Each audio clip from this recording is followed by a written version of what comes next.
हो, बोला ना. तुम्ही असे गप्प आहात तर अस्वस्थ वाटायला लागलंय मला.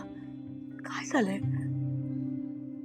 लक्ष्मी, तुला माहिती आहे गेल्या काही दिवसांपासून आमच्या गॅरेजचे मालक बेपत्ता आहेत. त्यांचं काहीच ठावठिकाणा लागत नाहीये. त्यामुळे गॅरेज बंदच होतं इतके दिवस. पण आम्ही सगळ्यांनी त्यांच्या मुलाला विनंती केली आणि मी म्हटलं की मी माझ्या जबाबदारीवर गॅरेज सुरू करायला तयार आहे. म्हणून गॅरेज पुन्हा सुरू तर झालं, पण मला काहीतरी अशी विचित्र भीती वाटते. का पण? मी एक गोष्ट तुला सांगितली नाही अजून. अहो, काही दिवसांपूर्वी एक विचित्र घटना घडली माझ्याबरोबर.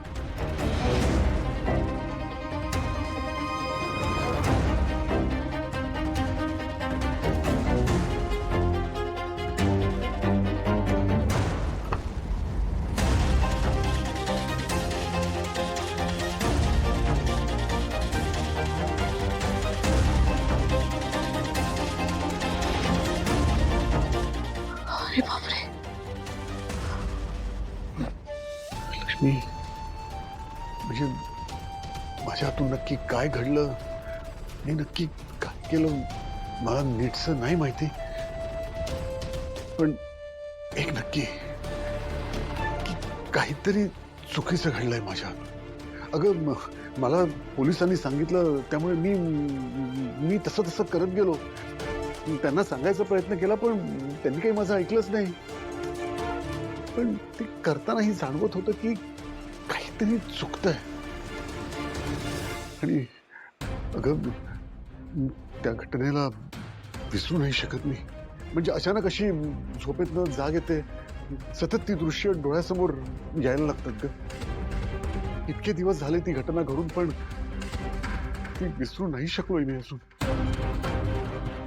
आमचे साहेब कसे असतील का लक्ष्मी? मला त्यांची खूप काळजी वाटते. म्हणजे ते ठीक असतील ना? की बरं वाईट तर अगं नाही, कारण त्याच दरम्यान आमचे साहेब सुद्धा बेपत्ता झाले अगं. त्याचमुळे अशी विचित्र अशी भीती वाटते सारखी मला.